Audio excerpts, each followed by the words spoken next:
The live TV, सच सबसे आगे।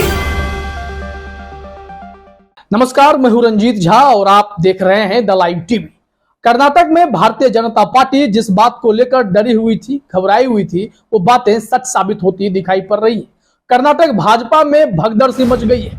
BJP इसी भगदड़ से बचने के लिए अपने कैंडिडेट के नामों की घोषणा नहीं कर रही थी।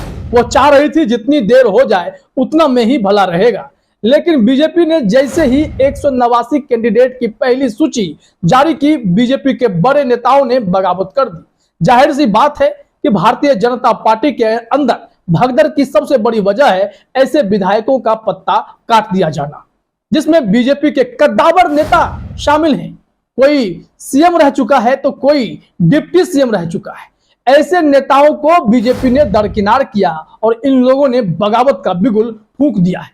अभी जो बड़ी खबर सामने आई है, कर्नाटक भाजपा के कद्दावर नेताओं में से एक लक्ष्मण सावदी के साथ बीजेपी ने जो अन्याय किया उसके खिलाफ उन्होंने बदले में इस्तीफा मार दिया है।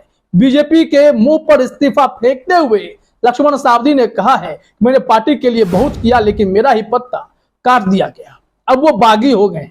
इसका असर क्या होगा, इस संबंध में जरा न्यूज 24 की यह खबर देखिए। कर्नाटका इलेक्शन 2023, पहली लिस्ट के बाद कर्नाटक भाजपा में बगावत। टिकट कटने से नाराज पूर्व डिप्टी सीएम ने दिया इस्तीफा। इनकी नाराजगी टिकट कटना ही है। अगर टिकट नहीं कटता तो ये शायद पार्टी के साथ रहते।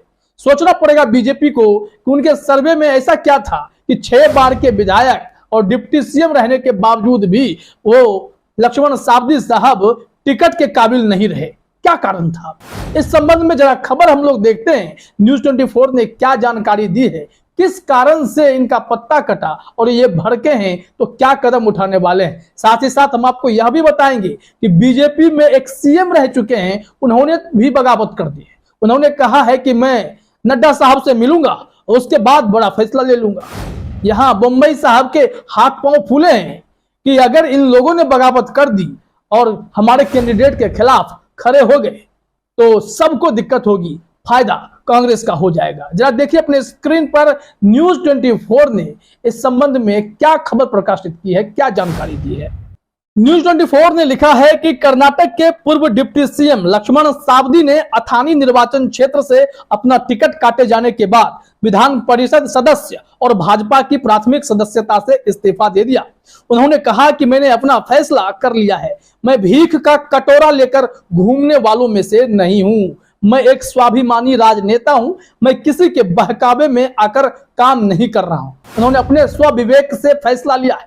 शायद उन्हें भी इस बात का आभास हो रखा है कि कर्नाटक में इस बार भाजपा तो नहीं आने वाली है, इसलिए बीजेपी के अंदर ही सिर्फ फुटबॉल की स्थिति है। येदियुरप्पा साहब के हाथों में कमान दी गई है, लेकिन लगता है कि बीजेपी अपने सर्वे में कहीं चूक रही है और अपने पुराने और विश्वसनीय नेता को भी खो रही है और उन्हें इसका कोई गम भी नहीं है। 52 नए चेहरे जो शामिल किए गए हैं वो उन पुराने नेताओं को दरकिनार करने के बाद ही चुने गए होंगे और ये तमाम जनाधार वाले नेता हैं। अगर इन्होंने बगावत कर दी है तो समझिए मामला कितना बिगड़ सकता है। हालांकि लक्ष्मण सावदी विधान परिषद की सदस्यता से भी इस्तीफा दे दिए। उन्हें एमएलसी बनाकर रखा गया था और बीजेपी से उम्मीद थी कि उन्हें टिकट मिलेगा तो वो चुनाव लड़ेंगे, लेकिन ऐसा हो नहीं पाया है। पहली लिस्ट ने बीजेपी के कई नेताओं के अंतर्कलह को सामने लाकर रख दिया है और बीजेपी मुश्किल में दिखाई पड़ती है। जरा आगे देखते हैं क्या जानकारी दी गई है। इस संबंध में सीएम बम्बई से भी प्रतिक्रिया ली गई कि आपके विधायक एमएलसी सब बागी हो रहे हैं, क्या कहेंगे। इस पर उन्होंने कहा कि पार्टी के विधायकों के टिकट काटे जाने पर राज्य के मुख्यमंत्री बसवराज बोम्मई ने अपनी प्रतिक्रिया दी। उन्होंने कहा कि 189 उम्मीदवारों के नाम घोषित किए गए हैं। लगभग सभी क्षेत्रों में सहमति है। कुछ लोग सूची से असहमत हैं, उनसे चर्चा की जाएगी।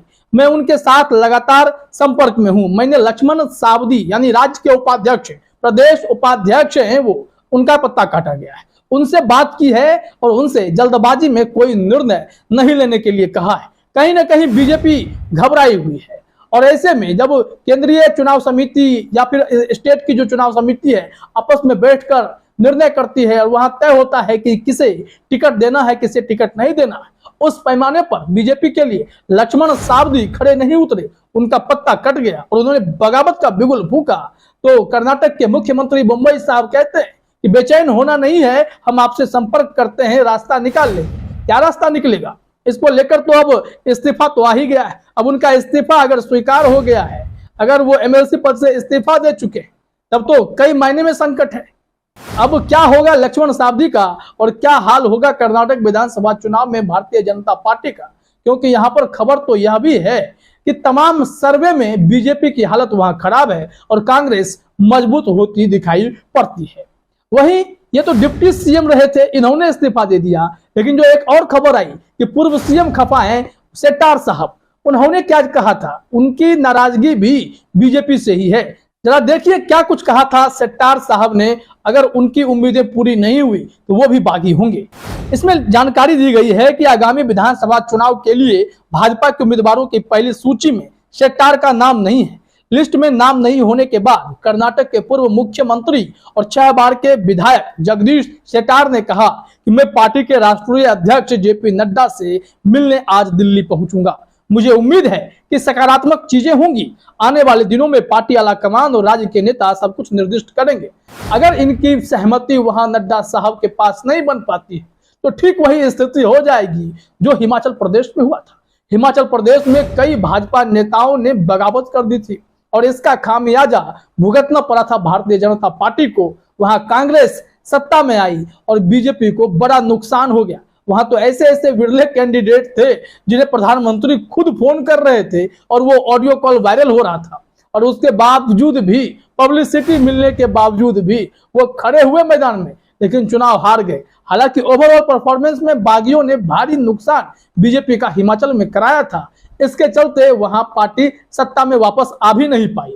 दूसरी तरफ अगर कर्नाटक की स्थिति को देखें तो कर्नाटक में तमाम हथकंडे बीजेपी के द्वारा अपनाए जा रहे हैं। अपने विधायकों को समेटने की कोशिश है, उम्मीदवारों को समझाने की कोशिश है, लेकिन कोई भी टिकट के बिना खुश कैसे रह सकता है, खास करके वैसे नेता जो काफी समय से पार्टी की सेवा करते रहे हों, जिनका कद बहुत बड़ा हो। तो फिर वो नेता अगर बगावत करेंगे तो उनके साथ उनका जनाधार भी बगावत करेगा, और वो सब बीजेपी के लिए एक दिशा में नुकसान ही है, क्योंकि सत्ता में किसी तरह बनना चाहती है भारतीय जनता पार्टी कर्नाटक में। लेकिन यहां पर एक छवि गढ़ दी गई है बीजेपी की कि 40% कमीशन वाली सरकार, क्योंकि इस सरकार पर भ्रष्टाचार के गंभीर आरोप हैं। कई विभागों में भ्रष्टाचार के मामले खुलकर सामने आए। हाईकोर्ट ने भी फटकार लगाई थी कि कर्नाटक सरकार में उनके विभागों में स्थिति तो ऐसी हो गई है कि बिना घूस दिए एक भी फाइल आगे नहीं बढ़ती है। तो ऐसे में अब जब इतने दिनों के बाद, जब सब इंतजार कर रहे थे कि बीजेपी अपने उम्मीदवारों की घोषणा करेगी, तो यहाँ इतने दिन के बाद भी घोषणा के साथ ही बगावत का भी दौर शुरू हो गया। और कर्नाटक में बीजेपी सत्ता में कैसे फिर से आ जाए, इसकी जद्दोजहद के बीच उनके लिए सबसे बड़ी टेंशन इस बात की है कि ऐसे नेताओं को कंट्रोल कैसे करें जो बागी हो रहे हैं, क्योंकि कई ऐसे नेता तो पहले ही पार्टी छोड़ चुके हैं, जिसमें से कई विधायक हैं, कई एमएलसी रहे, कई पूर्व विधायक रहे, कई मंत्री रहे। टोटल 45 की संख्या बताई जाती है, जिसमें से अधिकतर ने कांग्रेस का दामन थाम लिया। और अब ऐसे नेता, पूर्व सीएम, पूर्व डिप्टी सीएम, ये सब अगर कांग्रेस का दामन थाम लेंगे या फिर निर्दलीय मैदान में आ जाएंगे तो बीजेपी की राहें बहुत ही मुश्किल हो जाएंगी। सत्ता में आना आसान भी नहीं रहेगा। फिलहाल इस वीडियो में इतना ही। आप सभी का हमसे जुड़ने के लिए बहुत बहुत धन्यवाद। द लाइव टीवी, सच सबसे आगे।